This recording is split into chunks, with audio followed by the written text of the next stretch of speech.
मेरा नाम राजू है और मैं एक ट्रक ड्राइवर हूँ। मेरा तल्लुक भारत के रियासत महाराष्ट्र से है। मेरे पेशे की नोयत की वजह से मुझे भारत के मुख्तलिफ इलाकों में सफ़र करना पड़ता है। एक रात मुझे मुंबई से कोलकाता सामान ले जाना था। ये सफ़र तवील और मुश्किल था, ख़ासतौर पर रात के वक़्त जब सड़कें सुनसान और वीरान होती हैं। सफ़र के दौरान मैंने मध्य प्रदेश के एक वीरान इलाके में एक ढाबा देखा। रात के 2 बज रहे थे और मुझे नींद आ रही थी, इसलिए मैंने फैसला किया कि थोड़ी देर वहां रुककर चाय पी लूं।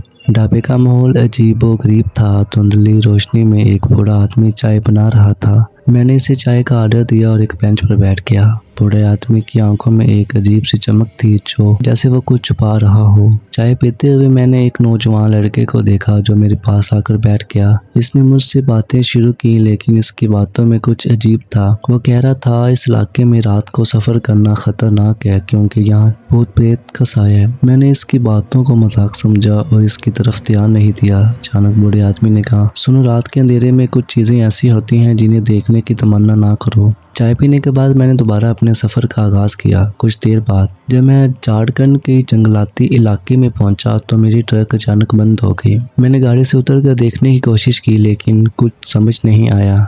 इसी वक्त मुझे जंगल से अजीबो-गरीब आवाज़ें सुनाई देने लगीं। ऐसा महसूस हुआ जैसे कोई मेरा पीछा कर रहा हो। मैंने दिल की धड़कन तेज़ होती महसूस की। मैंने ट्रक में बैठकर इसे दोबारा स्टार्ट करने की कोशिश की, लेकिन कोई फ़ायदा नहीं हुआ। अचानक मेरे सामने एक साया नमूदार हुआ। इसकी शक्ल इंतहाई भयानक थी। वो एक जिन था। इसने मुझसे कहा मैं इस इलाके से फ़ौरन निकल जाऊं वरना मेरा हाल बुरा होगा। मैंने घबराहट में गाड़ी स्टार्ट की और वहां से भाग निकला। जिनकी आंखें सुर्ख अंगारों की तरह चमक रही थी। मैंने तय किया कि कुछ देर आराम करना बेहतर है, इसलिए मैं बाहर के एक छोटे कस्बे रांची में मौजूद एक होटल में रुका। होटल का मालिक एक अजीबोगरीब शख्स था। इसने मुझे बताया कि इस इलाके में कई लोग जिन्नात की वजह से लापता हो चुके हैं। मैंने कमरे में जाकर दरवाज़ा बंद किया और सोने की कोशिश की, लेकिन रात भर अजीबो-गरीब आवाज़ें मुझे सुनाई देती रहीं। कमरे की दीवारों पर अजीबो-गरीब निशानात थे, जैसे किसी ने नाखूनों से खींचा हो। रात के आखिरी पहर मैंने एक खौफनाक ख्वाब देखा। मैं एक वीरान इलाके में भटक रहा था और जिन्नात मेरा पीछा कर रहे थे। मुझे नहीं पता भूत प्रेत को उर्दू में जिन्नात ही कहते हैं। मुझे उर्दू इतनी ज़्यादा नहीं आती।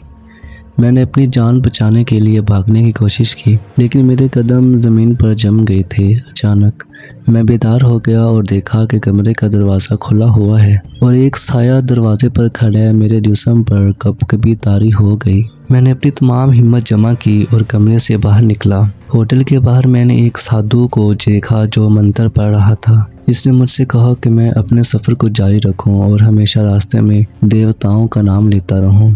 मैंने इसकी बात मानकर अपने सफ़र का दोबारा आगाज़ किया और कोलकाता की तरफ रवाना हुआ। साधु की आंखों में एक सुकून भरी चमक थी। बाहर आकर मैंने कोलकाता पहुंचकर सुख का सांस लिया।